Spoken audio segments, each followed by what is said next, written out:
Thanks for showing up today.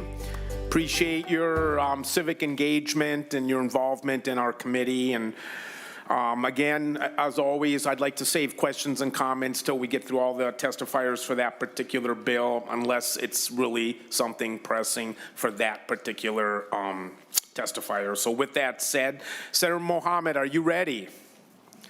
Let the hearing begin.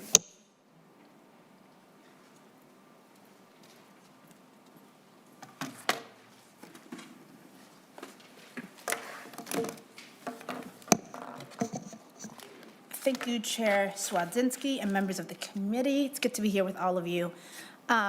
This is Senate File 1047. And right now, high school students are eligible for public school enrollment until the end of the school year, after their 21st birthday.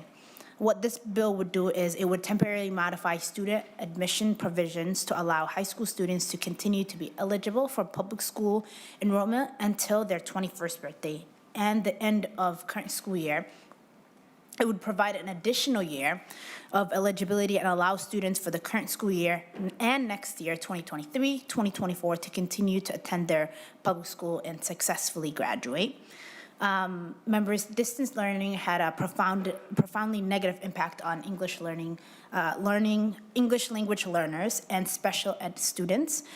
This gives them the opportunity and the chance to be able to graduate and become members of our society. Thank you, and I will stand for questions, Chair Swat and members. Members, Senator Duckworth. Thank you, Mr. Chair. I appreciate it. Thank you for bringing the bill forward. I remember a version last session that was seeking to do the same thing. I'm just curious if you know, or if anybody has any idea as to how many students this might pertain to, or how many students would plan to actually utilize this to continue their high school instruction. Thank you. Chair Swat, Senator Duckworth, we can get you that number. But I assume it's a lot of students across the state. Mr. Chair, if I may. Thank you. I find that perfectly acceptable. I appreciate it. The only other thing I recall is when this bill was discussed previously, there were a couple of concerns that were raised regarding the age of students that would potentially be in a high school with other folks that were quite younger. So just some feedback for you, if you're going to speak with some districts, or if you already have, to get their take on it. And then my guess is it's maybe not going to be applied to as many folks as we might think. And if that's the case, it's probably not an issue, but just wanted to share that with you because I remember getting some feedback. I think even from somebody in your caucus. I think somebody's got maybe a wife that's a superintendent someplace up north that had some thoughts about the bill. So maybe just visit with him as well. So that's all, Mr. Chair. Thank you. Thank you, Senator. Senator Kunish.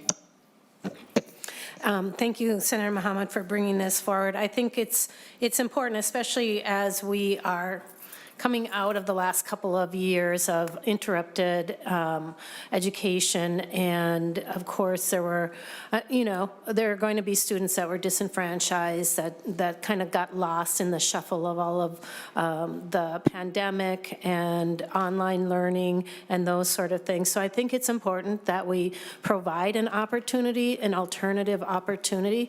And fortunately, many school districts have those opportunities available, whether it's online courses or a PSEO program or alternative education plans. So I think this is really an important part of recognizing that right now we have kids that need that extra help, that extra support, and I feel like this is an excellent way to do that. So thank you so much for bringing it forward. And Senator Mohamed, I might have cut you off. Did you want to respond to Senator Duckworth's comment, or are you good? Yeah, thank you, Chair Swadzinski, and thank you both for your comments, Senator Duckworth. I will get you those numbers that you asked for earlier, but I am actually hearing from a lot of schools across the state, particularly for schools that serve a lot of students that are learning English, and I'm hearing, and I'll get you those numbers, but I'm hearing this will have a huge impact on students.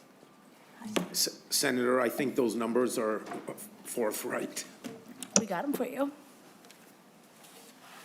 Mr. Chair, committee members, for the record, my name is Ado Shuni. I'm the Director of Government Relations for the Minnesota Department of Education. And my apologies for stepping in a little bit late. As I understand it, the question was how many students would be eligible or would this opportunity impact? And it is variable based on kind of some feedback that I've gotten from staff, since it allows students who are at risk and who are trying to access catch-up. It's on track for graduation, and so we'd probably have to go back and look at an analysis of how many students reach age 21 who are still eligible to graduate, who would be on track. As you know, once a student reaches the age where they're no longer required under compulsory instruction to continue to attend, then it becomes their choice of whether they need to continue on the graduation. So some of it is a little bit of guesswork. Some of it we could look at kind of what the world is of students who would be eligible for it, but there is no guarantee within those numbers that all of those students would necessarily take advantage of it.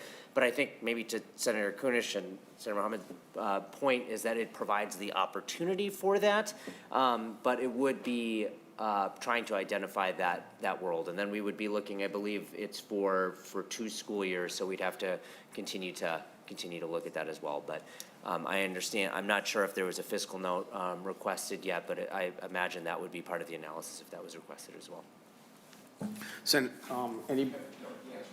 Okay, thank you. Senator.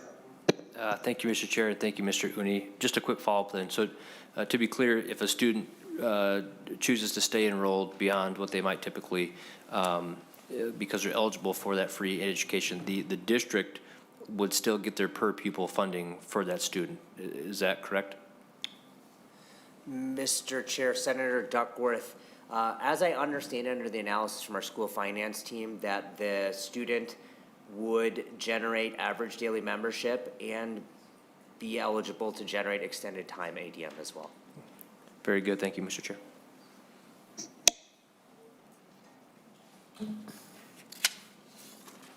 Okay, members, Senator Mohamed, thank you for bringing this bill forward. A lot of kids got lost, as you said, in the shuffle of the last few years, and any life preservers, life savers we can help them with is going to be very appreciated in the long run.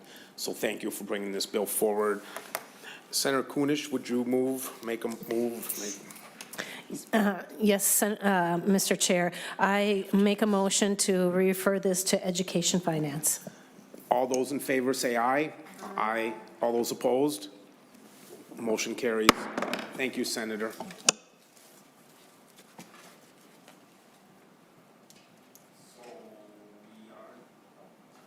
Senator Maye Quade is not with us as of yet. Should we wait a couple minutes, Senator Boldon, or are all your on hybrid people ready?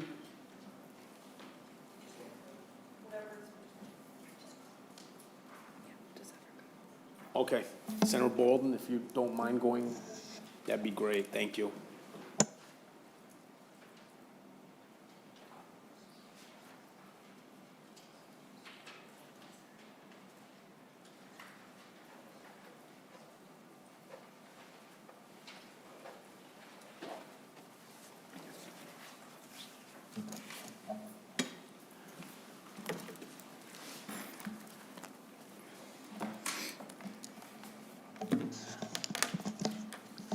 Senator, and take your time because you are out of sequence, so if you want to collect your thoughts, go ahead, but we're ready when you are. Thank you, Mr. Chair and members. I'm grateful for the opportunity to be before you this afternoon to present the Beyond Bullying Bill. This policy is needed and critical so more kids can be safe from hate at school, and so school is a safe and welcoming environment for all kids.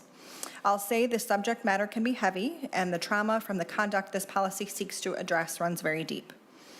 This bill seeks to require school boards to adopt policies that address malicious and sadistic conduct aimed at bullying a child for their race, religion, gender, sexual orientation, disability, family income, or other identity-related concepts. This type of conduct goes beyond bullying, hence the name of the bill, and can permanently harm a child's psyche, self-worth, mental health, sense of dignity and worth, and can tragically lead a child to contemplate, attempt, or even complete suicide. We agree that racism is wrong, as is sexism, xenophobia, transphobia, ableism, sexual harassment, and all forms of prejudice, discrimination, hate, and dehumanization. It's wrong. And bullies who target their victims because of their identity must be taught the importance of kindness, care, and empathy. And they must be held accountable for their actions in ways that are inclusive and reparative rather than purely exclusive and punitive, such as suspension, expulsion, or criminalization. Too many kids go to school and have to endure hateful comments and bullying that are targeted at their identity. No child deserves to be made fun of, bullied, or harmed for who they are. Unfortunately, thousands of Minnesota children are targeted for who they are every day, and their bullies are never provided the avenue to learn how to be more kind and to learn why engaging in hate is wrong. This bill seeks to start at a local level to protect more kids from these kinds of bullies at school. We've been asked, but why do we need this bill? We have bullying laws on our books. Federal civil rights laws exist for these situations. We have some of the strongest human rights laws in the nation. All of these things are true. Yet, even with these existing policies on the books, here we are. This bill started as a grassroots movement after some tragic events in Minnesota schools last year.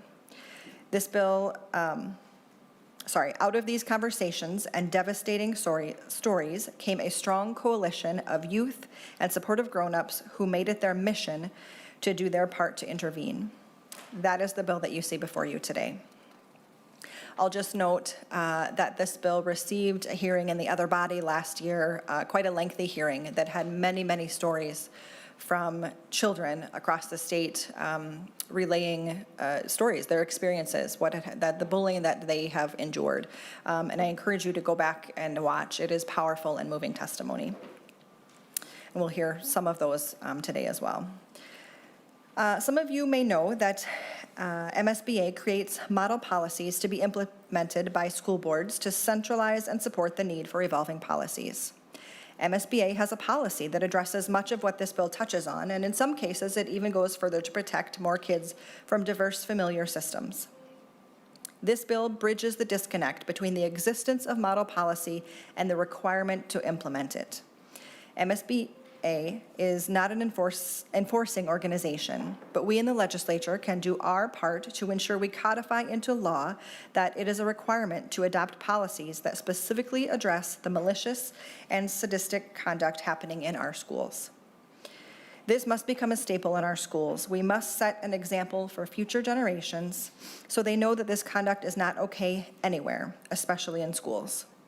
Schools should be a safe place for every child, Black, Latinx, Indigenous, Jewish, Muslim, African, immigrant, gay, Christian, Catholic, white, trans, cis, girls, boys, non-binary kids, elementary age, high school age, able-bodied kids and kids with disabilities, rich and poor kids, all kids deserve to be safe at school. And this bill brings us one step closer to creating a world where we live our values and respect diversity, promote accountability and acceptance, and model kindness and care for our littlest Minnesotans. And with that, Mr. Chair, I would like to move to our testifiers. Senator, do you have an amendment? I do. Thank you, Mr. Chair. I would move the A1 amendment. Okay. So do you want to describe the amendment first? Yes, thank you, Mr. Chair. This broadens the bills a bit, and it previously was just targeted protected class kids, and really after some feedback and input was suggested that it really is intended to be for all kids, and so that is the intention of this amendment. Any questions, members, of the author's amendment? All those in favor say aye. Aye. All those opposed? Motion carries. Amendment.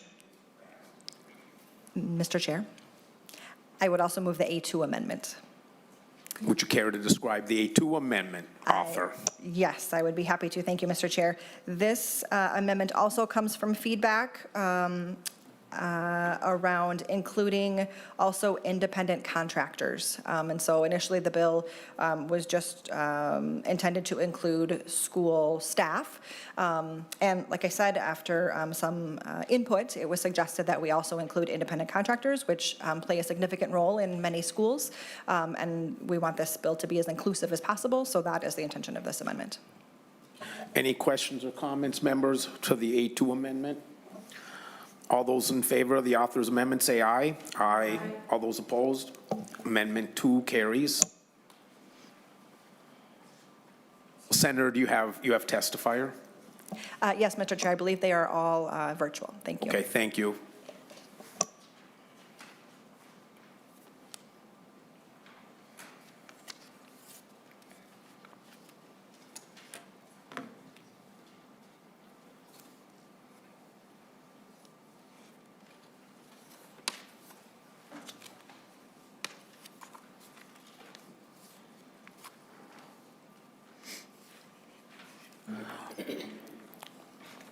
So testifiers, proceed when you're ready. Thank you for coming today.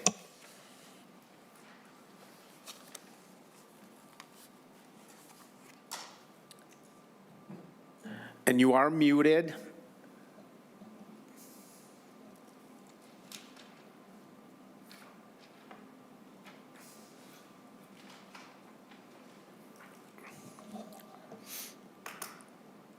Still muted. Because of the captioning is picking up.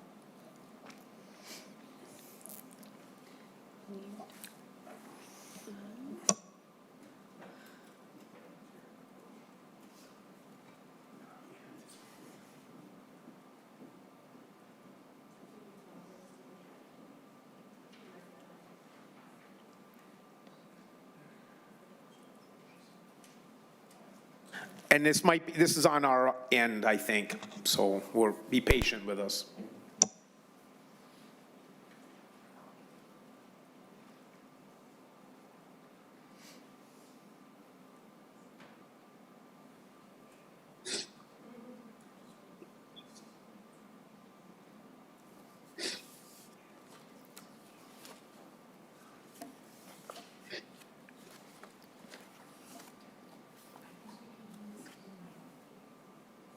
Okay, we think we can hear you now, so identify yourself and proceed. My name is Lindsay King. I am in the Monticello School District.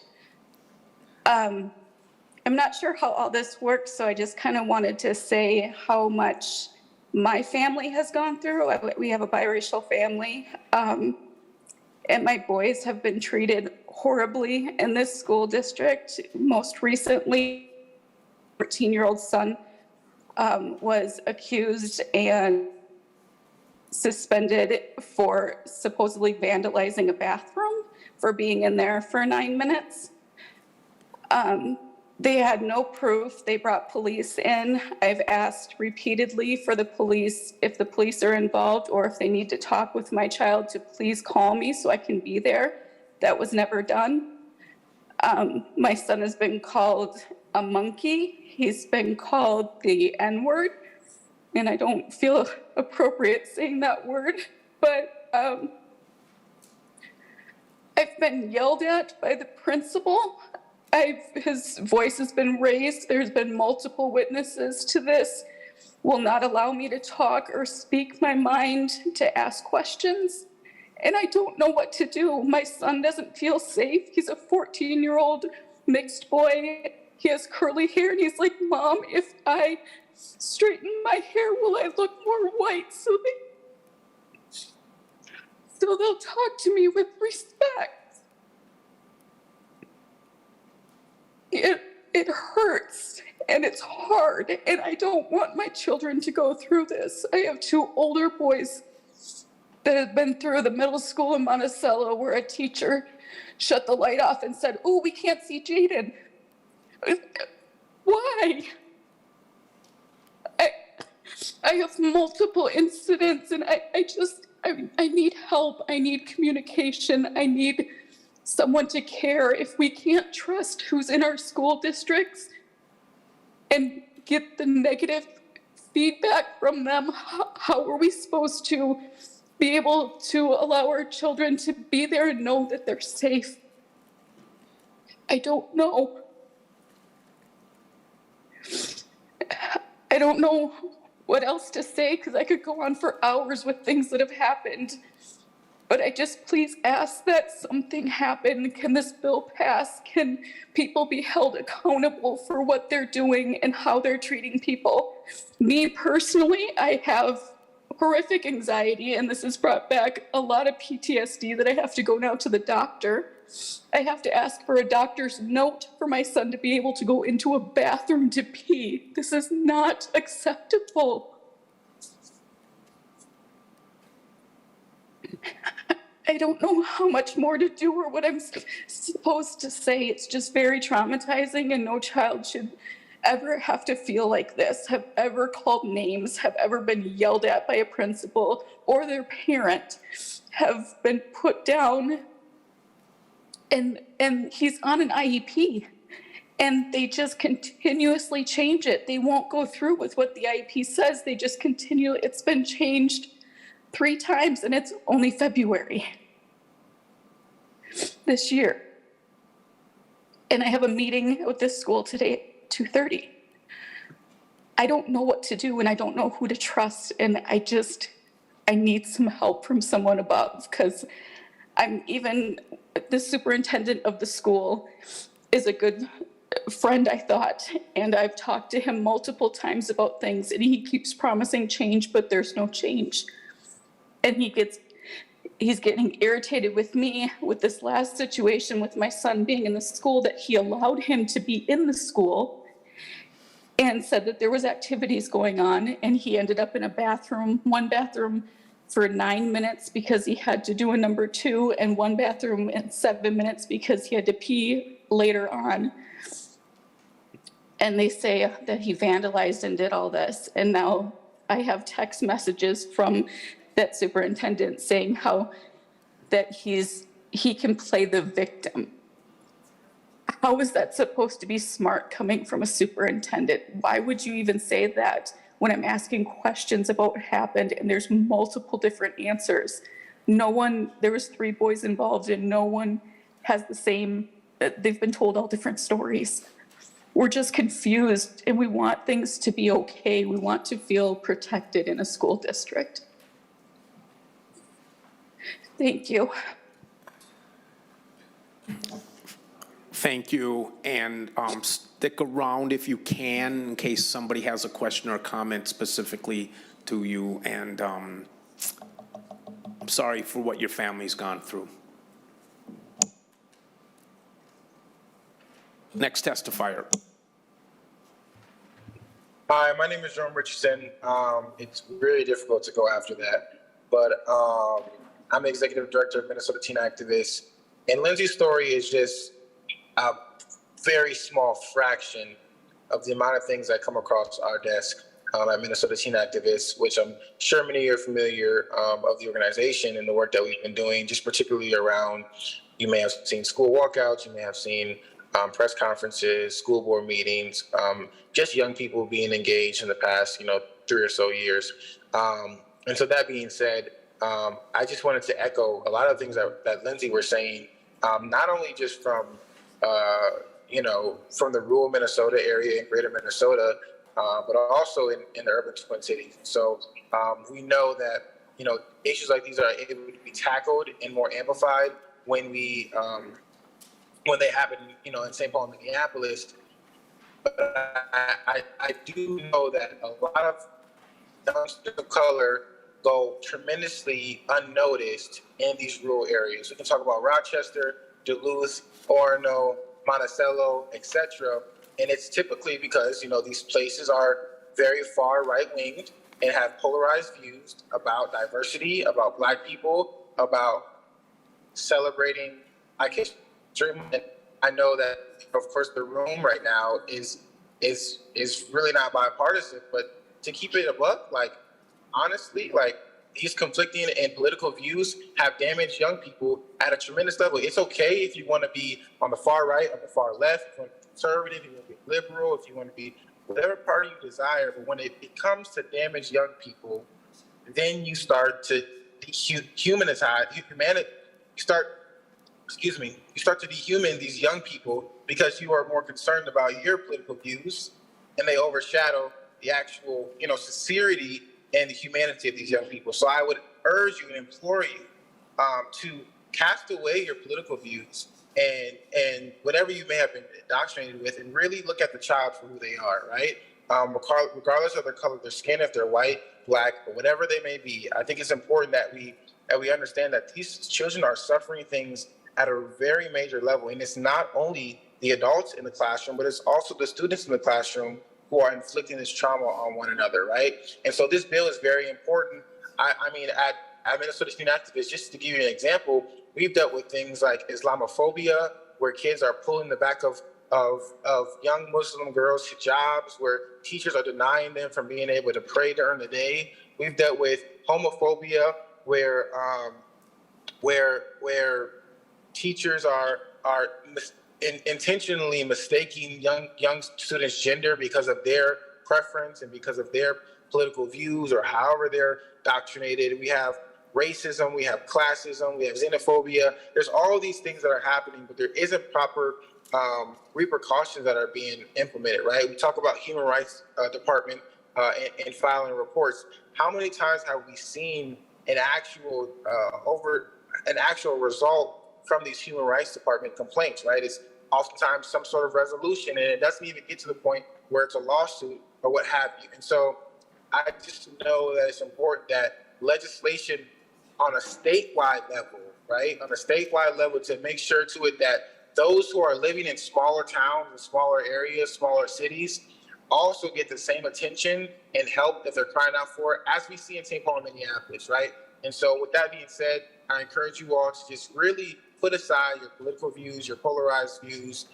the way you were born, the way you were raised, and just really look at the human being for who they are and the child for who they are.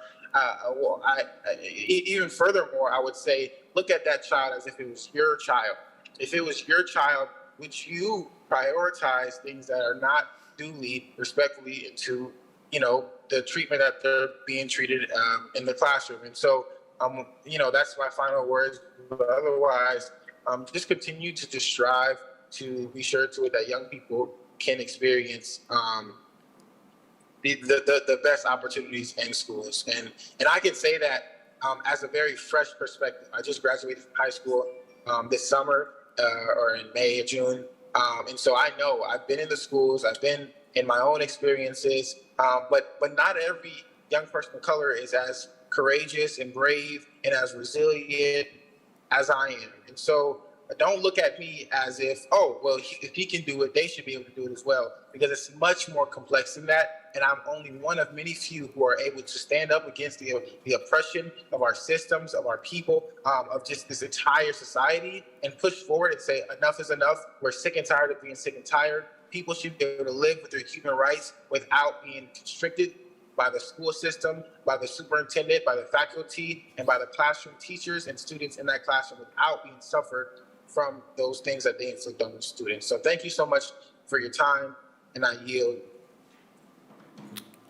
Thank you for your testimony. And you said that you were worried about following that previous act. You did fine. Next testifier.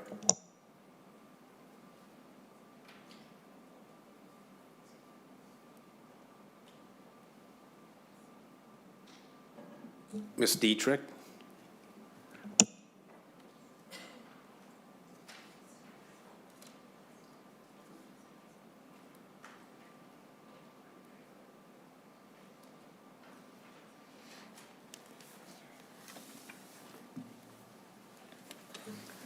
Begin when you're ready. Thank you, Mr. Chairman and members of the committee. I apologize for that. I thought there were two more testifiers coming up, so I was I wasn't as prepared. So thank you anyhow for the opportunity to testify today. My name is Denise Dietrich, and I'm here representing the Minnesota School Boards Association. We represent all 331 of our independent school districts and boards.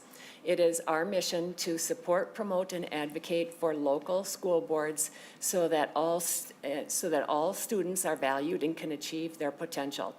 One of the ways that we support our mission is by developing and distributing school board model policies as required by the legislature, and it is a role that we take very seriously. We want to thank Senator Boldon for this bill and taking the time to meet with us prior to today's hearing.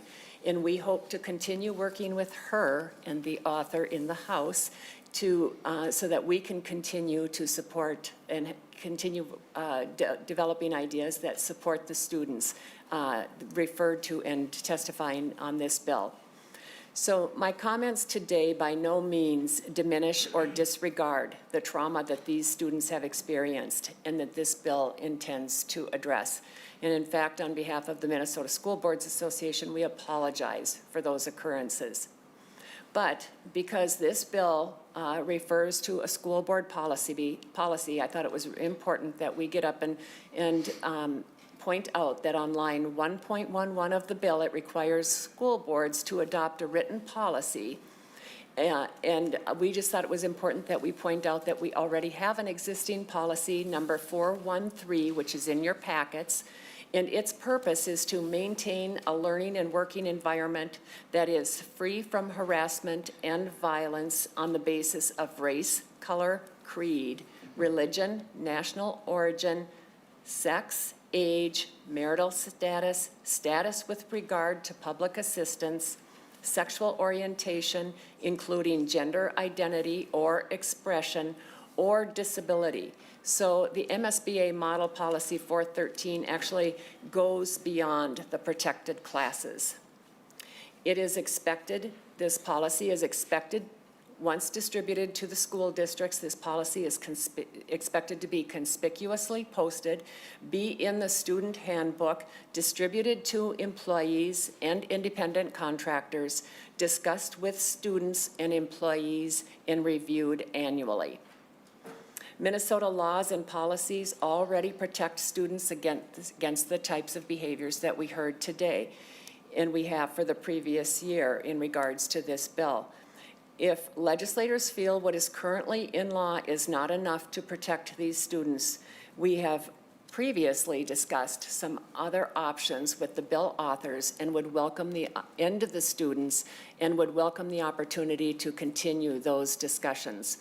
And I just want to reassure you that school boards are committed to maintaining a learning environment and working environment free from harassment and violence through policy development and other appropriate means if needed. So I thank you for your time. And I don't think we have any of the other testifiers online, do we? Okay. No, unfortunately not, no, due to the last minute. Okay. So, members, questions, comments? Senator Maye Quade. Thank you, Mr. Chair, and I'm wondering if Ms. Dietrich would come back up. Senator Boldon, would you want to just share a little bit about how this bill might differ from this that's in our packet? Mr. Chair, thank you for the question, Senator Maye Quade. So we appreciate the policy of the School Board Association, and I think it's a good policy. What this bill is trying to do is codify that schools need to have a written policy. So as I mentioned in my opening comments, the School Board Association is not an enforcement body. They can offer the policy and they can recommend that schools adopt the policy, but there's nothing saying that they have to. And I'll just say, you know, we have seen a movement across the state. There have been some school boards that have, or school board members or school board candidates who have verbalized a desire to maybe move away from connection with the school board association. So that gives me some pause, or, is a bit of a red flag for me. So while, it's the recommendation that schools adopt this policy, there's currently nothing saying that they need to. And so this bill would just codify that. And if schools would adopt the policy, which many of them have, and so then they would meet the requirement. If they adopt the policy suggested by the School Board Association, then that would meet the requirement of this bill. This bill is just intended, and again, I'll just reiterate that this was brought forward from students, from kids who are saying, we need to do something different. We need help, as we heard from the testifier today. And so this bill would just codify that every school needs to have a written policy. Thank you, Mr. Chair. And Ms. Dietrich, so you said the School Boards Association represents all 330, and I missed the last number, school boards. Of those 330, insert last number there, how many have have adopted either your model policy or something stronger? Mr. Chairman, members of the committee, and as Senator Boldon has pointed out, we are not a compliance organization, so we don't know the exact number of school districts that have adopted the policy. We presume that all do, once we recommend that a policy is adopted and we disseminate it. Mr. Chair, well, thank you, Ms. Dietrich. So one of the things that I when you were giving your testimony that law protects children already, we have the Minnesota Human Rights Act, and we absolutely do. I think one thing that's just really important to note is that there's nothing about what's written in statute that means behavior doesn't happen. What it actually means is that when that behavior does happen, students have recourse to sue their school districts for money for the harm that was caused by the behavior. And so, for example, there are school districts in this state that have paid somewhere close to $500,000 to students because of harm that was caused by the district, right, for behavior that is listed in this bill. And so what I'm seeing, Senator Boldon, in your bill is not only saving districts money because it adds that layer between the Minnesota Human Rights Act, which allows students to sue for discriminatory behavior, but it adds a policy in to deal with it so that we hopefully don't get to that level. And, presuming is a little bit of a scary word, I guess, sometimes when you're talking about something that's meant to protect students who can be harassed and malicious and sadistically. And we've seen in the news, we have seen in social media some of the horrific things that students have endured in school. And so I think, Senator Boldon, this is well timed because the presumption obviously is not strong enough. And I appreciate the School Board Association, putting out such a strong model policy. And what I'm seeing is now, okay, we got to adopt this policy. And so I'm a co-author on the bill, and I'm really appreciative of you bringing this because these are some heartbreaking stories, and kids can't learn when they're being traumatized at school. So I'm appreciative. Thank you. Senator Abler. Well, thanks, Mr. Chair. And Senator Boldon, I think everybody in this committee and probably in this body would find those conversations that from Ms. King and then the other fellow to be just not what we're after at all. And so I don't think there's any issue about, are you okay with that? I do want to, I was actually reading your piece of legislation and what you're proposing, and frankly, the two situations expressed there wouldn't be affected at all by this piece of legislation. So if your goal is to have everybody have one of these policies in place, I think we should say that. And I think you might find universal agreement on that. But just as just in a friendly way, reading what you put forward here. So you're defining the term malicious and sadistic content or conduct. And so it creates a hostile learning environment by acting with. Senator, could you cite the line? I'm sorry, 1.7. Thank you.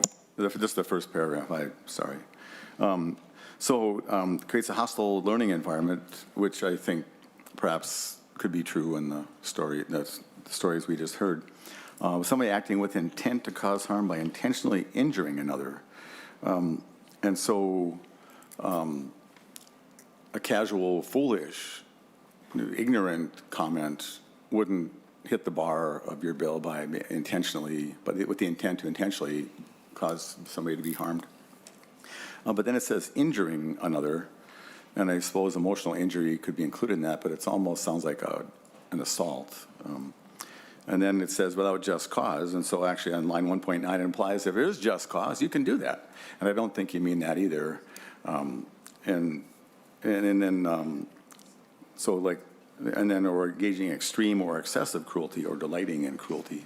None of the really bad stories I heard today rise to that level. And so I think that as you work with the school boards, I think what you're really after, we haven't talked about this, I'm just sitting here today, and that the words matter with what you do. And I think if you really want them to do this, then make them all do this. My district is extremely intolerant of everything that they heard today. They would, and if they weren't, I as a senator would go and impress upon them they need new leadership or something. But I don't think anybody, the world has changed a lot to be less cavalier and ignorant and frankly just looking the other way. This cannot go on.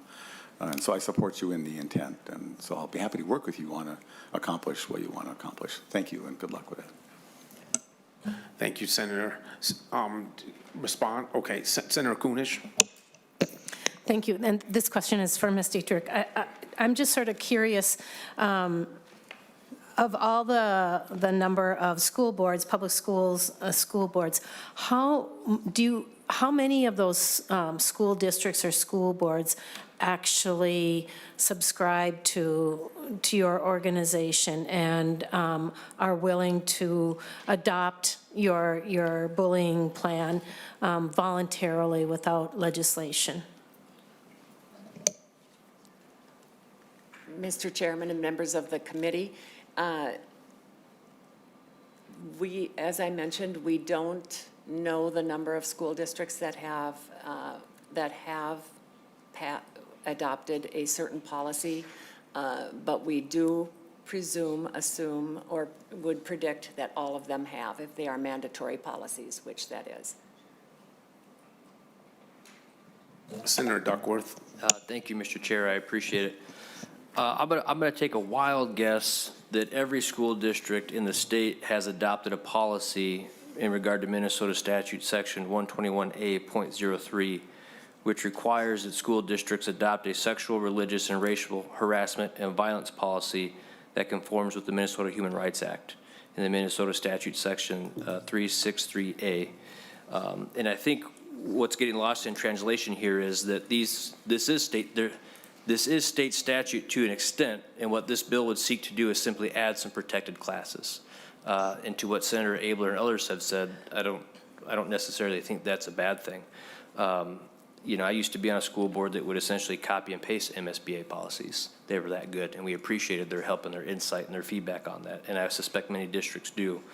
So really, when I look at the bill, which, again, I agree, in terms of its intent, I think is great, but it's really a twofold thing. The first one, I think you could pass without issue, add these additional protected classes to school district policies. That seems to make a lot of sense.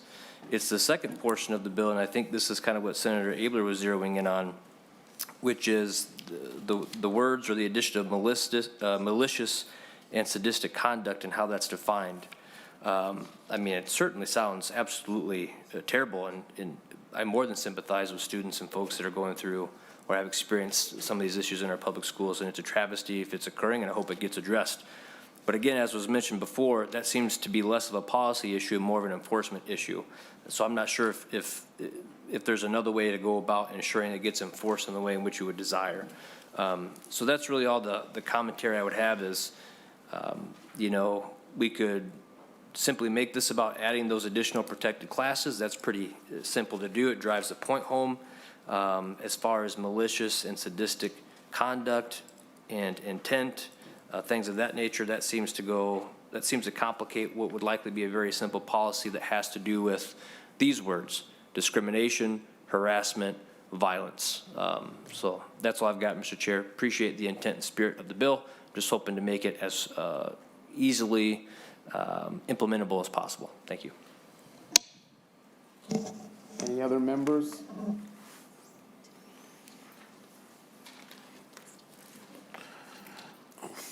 Senator, final comments? Thank you, members, for the good discussion. I again want to thank the testifiers for coming forward and speaking about, what is a difficult story to tell. And just to reiterate that this bill was brought by students who are experiencing this in our schools today. And so it really is intended to take action on conduct that is happening in our schools. And so I appreciate member support. Brought to my attention, a member of the audience would like to testify, so Mr. Heller.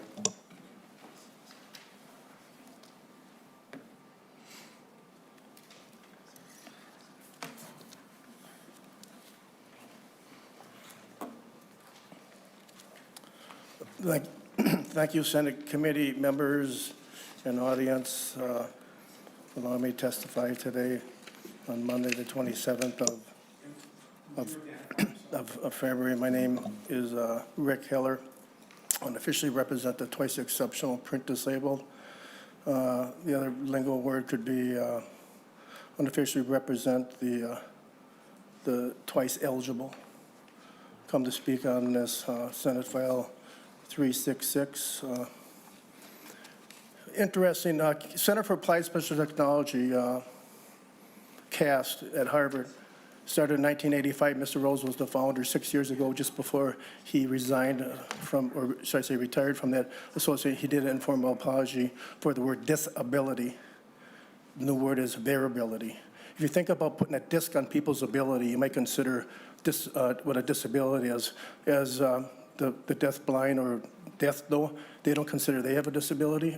I'm not speaking for them. It's just that I've heard from the State Service of the Blind that how people acquire information effectively doesn't necessarily have to put a disc on their ability. The governor currently is in governor's policy bill, the 1311 bill on page 34 is has the word blind and handicap. Handicap is struck out. You'll find the word print disability in there again. What happened in 2018 by an act of Congress was the Matrish Treaty, if I don't know if I pronounced that correctly, but Congress ratified it, Trump signed it. It took blindness and print disability and merged them. The new name now is eligible. So as we move for effective communication, I seem like the word DISC is going away on ability, because user-assisted technology provides more opportunity for people to access content. I'm not saying, do we really need a DISC on ability? Maybe variability, you might consider in the future. You might consider eligible in the governor's bill to know that. It used to be a medical doctor that could prescribe that. Specifically now, a school superintendent, a school superintendent, a librarian, a social worker, case manager. Just think about the fact of people throwing around DISC on ability. We all have ability. Do we really need a DISC on it? Do the post provide special design instruction and services? In Minnesota Statute 120B-15, they're adding services to the gifted and talented student program. I think that's relevant, that services are now finally being added to the important groups that where you find twice exceptional in that statute. That currently is a lingo word. I appreciate you consider lingo words in a statute. Consider about the word DISC on ability, how to pump people up, not to throw a DISC on. If Mr. Rose did informal apology and calling it variability now, perhaps we all have that variability in us. So thank you again for this opportunity to speak on this and your considerations and timely actions. Thank you. Senator Abler. Well, thanks, and I appreciate the testimony, but I just had a thought in closing for your students, Senator Boldon. I think that they would be, I can't speak for them, but I think your students would be kind of pleased to see the tone of the discussion and our concern and hear the stories that, the tragic stories that were heard. But I think you might want to, if you go with them and work on, refining the language, I think there's some good advice here. I think listening to what's there and, they might actually see a bill become law. So anyway, thanks. Senator Boldon, I want to thank you for bringing this bill forward. Our kids are hurting. There's no debate, no discussion of that. The number of students that are having suicidal ideations and just thoughts that when I was in school, I can't even understand or comprehend what the kids are going through today. And I know it's real, and we've got to help them. We really got to help them. And I hope this session, whatever measures we take, I hope we save a couple kids. And I think this bill will do just that. So thank you for bringing it forward. Do you have a motion to lay it over for possible inclusion in the omnibus bill, Senator? Yes, Mr. Chair, so moved. All those in favor? Oh. Sorry. Oh, it's okay. So we're done. Okay. Senator, we're done. Thank you. I guess, right? Yeah. Okay. No, I mean, we're done with Senator Boldon. Sorry Thank you, for Mr. my Chair. confusion. Thank you, Senator, for turning on the caption as well. Senator Maye Quade, whenever you're ready.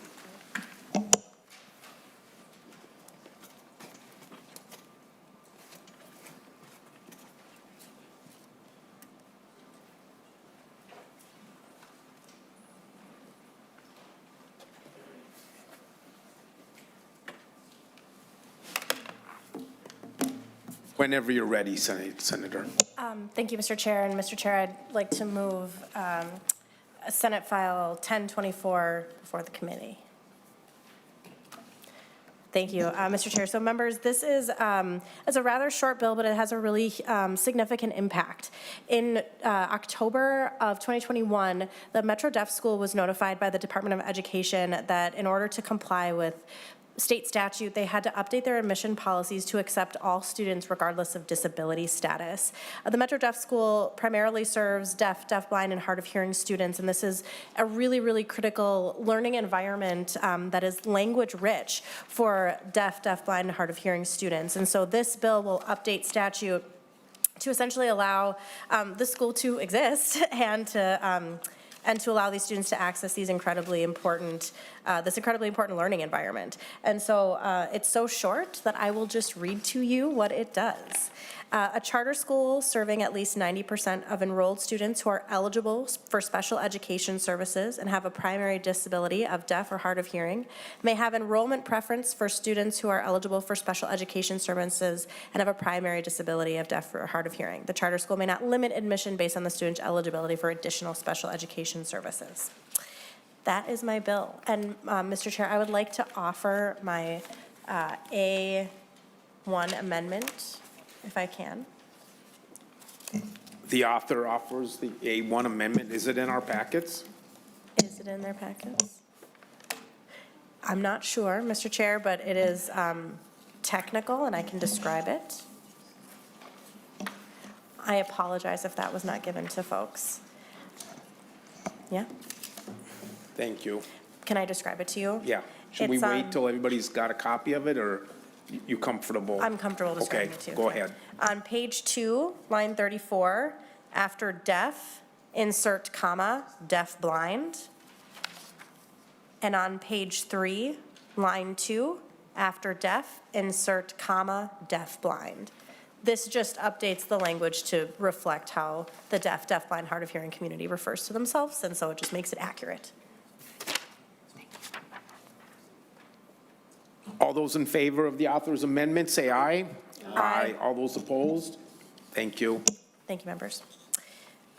I do have testifiers here.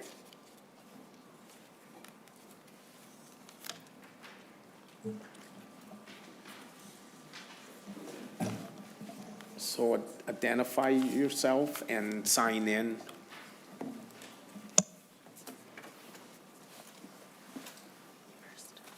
Hi, my name is Sarah Klarstrom. I am a parent and a school board member of Metro Deaf School. Thank you for the time today and for listening to our testimony. Like I mentioned, I'm a parent of a second grader at Metro Deaf School, or MDS, and I also serve as the treasurer of the MDS School Board. I'm here today to testify in support of SF 1024. It's critical for the ongoing operation of MDS because it's a school that meets the needs of deaf, deafblind, and hard of hearing students. It partners with more than 30 districts across the greater metro area and beyond to serve students that need access. MDS was founded in 1993, and since then its mission has always been to meet the needs of deaf, deafblind, and hard of hearing students. Every student that attends MDS uses American Sign Language, or ASL. Its students thrive because they have full access to their language. MDS enables deaf, deafblind, and hard of hearing students to be with their peers, to have access to language and information, not only from their specific teacher, but everyone in the school. Most of MDS staff are deaf, deafblind, or hard of hearing themselves, so they're able to serve as role models as well as professional educators for the students at MDS. Every staff member is trained to work with deaf, deafblind, and hard of hearing students. My family struggled to find a school that could provide access in ASL 100% of the time, not just in the classroom for learning experiences, but everywhere. When we learned about MDS and toured with our then 2-year-old, we knew that this place was a place for her to obtain not only an equitable education, but also have social interaction and a community that would support her as an entire person. She is now thriving as a 2nd grader. She absolutely loves going to school. She loves going to learn, to see her friends, and to participate in extracurricular activities, just like her hearing sister, who attends in a mainstream setting. Thank you. I wasn't expecting to cry today. Sorry. She loves science, math, spelling, and has an opportunity to play on the school soccer team, play futsal with the school soccer team, and even took a try at cheerleading this winter, all while having access in ASL. She has friends that she spends time with outside of school, attends birthday parties, has sleepovers, and has gained confidence already at the age of 7 to advocate for herself because she has all the access to her language all the time. She has a school community that supports her and sees people just like herself every single day. So MDS not only provides the environment to receive an incredible education to its students in their native language, but also to fully support them as a whole human, the social emotional well-being of students that need that they need as well. You heard that in the previous bill too. So I'm asking that you support SF 1024 so that MDS can continue to support its students as they have for the last 30 years. Thank you. My name is Dr. Susan Outlaw. I'm the Executive Director at Metro Deaf School. And I appreciate you hearing this bill. We have, since 1993, that's been our mission and vision, is to serve deaf, deafblind, and hard of hearing students, and that's what we've been doing. We have over 140 students, and I know people think of just in the Metro thinking St. Paul and Minneapolis. We have kids from Hinckley, we have kids from Malacca, we have kids from the South Metro. I mean, it really is a large area and over 40 school districts at this point. And we're growing. Districts place students with us, so it's a little bit different than other schools. Districts actually bring students to us and use us as a federal setting 4, which means we're 100% special ed, because they don't have that program in their resident district. So we're something different, and we're an option. And they actually bus the students to us every day. They come to all their IEP meetings. So we work really collaboratively with school districts. And so I feel like being 100% special ed is something that helps those school districts. If we were not 100% special ed, then they already have those programs in their district. So that's what we provide that for those districts. And like she mentioned, 75% of our staff are deaf, deafblind, or hard of hearing. We have about 14 staff who actually they're alum. They used to be our students. They've gone away to college, they've gotten grad school, and now they're teachers. So it's kind of full circle. We have a very strong deaf community, and we want to continue to thrive as such. And I can open it up. Members, questions, comments? Senator Duckworth? Just a quick one, Mr. Chair, thank you. And I'll direct this one at Dr. Outlaw, if that's okay. There's a line in the bill, 3.2 to 3.3. It states the charter school may not limit admission based on the student's eligibility for additional special education services. And I just wanted to make sure that's something that obviously you've looked at the bill. You don't see that as a hindrance to what you and your school, your mission.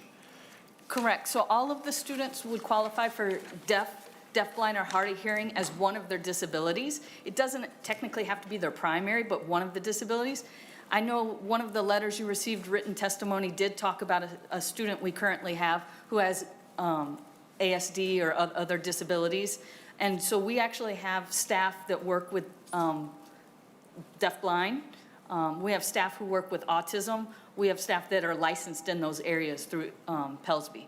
So we have no problem having students with other disabilities. It's just that everyone needs to use American Sign Language and have that as a disability. Very good. Thank you, Mr. Chair. Thanks for bringing the bill forward. Senator Abler? Well, thanks, and I think it's a good bill. I'm just curious.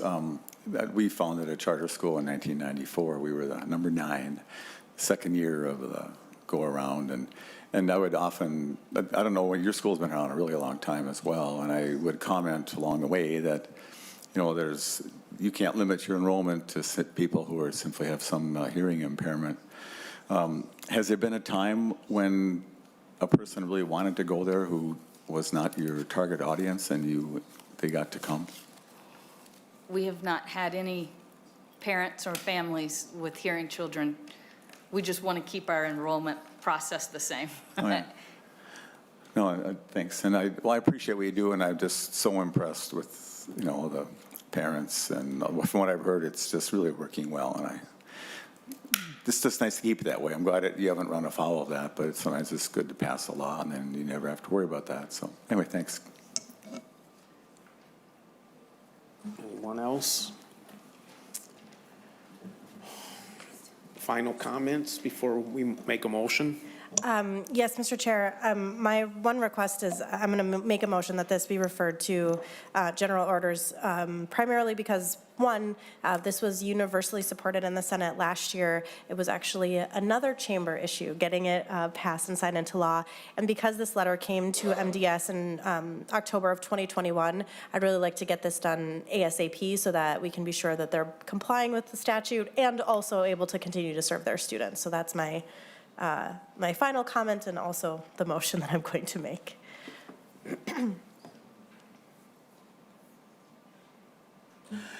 So Senator Maye Quade makes a motion to refer this to general orders. To pass it, yeah. All those in favor say aye.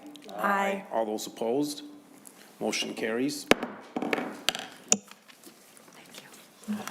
Members, that's it. I don't know whether to apologize that we finished early or what, but I do want, I got 2 quick things to say. Whoever pays out of their budget for these tissues back in this thing, make sure that it's always up there for testifiers, and that whoever budget that comes out of my budget, okay, I'll do it. Somebody make sure that the tissue is always here for our testifiers when need be. And then the other thing, and from the truly heartfelt apology that will be here 2 nights this week, and if anybody knows me, I like being home with my family in the evening, and so I didn't make that decision lightly. I just wanted you to be aware of it, and that we're finishing early. I do feel a little bit bad about we're meeting at night. So we'll be meeting Tuesday and Thursday nights, and Tuesday it's 1200 and Thursday it's 1150 at 5:30, and we'll try to get you guys home to your families as soon as possible. Mr. Chair. Yes, Mr. Senator Abler. Well, thanks. And where would you rather be than here at night? I just can't think of anywhere I'd rather than be with you, Mr. Chair. And I didn't want to say that, so I appreciate you. But I do have a question. The governor's bill was here at some point, and people were curious when they can testify, some of the Tier 2 people and some of the PSEOs and others. Is there going to be an opportunity for that sometime? I see a nodding head over there, but sometime? Oh, we'll get the real answer. I'm glad we're just bypassing the middleman, Mr. Chair. We will be hearing the Pelsby-related bills on Thursday night, and the licensure issues are included in that. in, All right. in those, and we've already been hearing from people who want to testify on the various Pellsby bills. Right, so that's the Pellsby part. And then the other parts that aren't included in Pellsby, next week, there'll be some notification that if people want to talk about that. All right, I appreciate that. And swing by my office if you feel like your voice has not been heard. And so maybe we Didn't say can, my voice wasn't being heard. I just want to know when the public's voice could be heard. well said. And I do too, we all do. But sincerely, you know that though. And what I Mr. Chair, just only said. 2 nights. Can't we be here 3 nights together? I appreciate your You buying enthusiasm. supper? Thank you. Adjourn.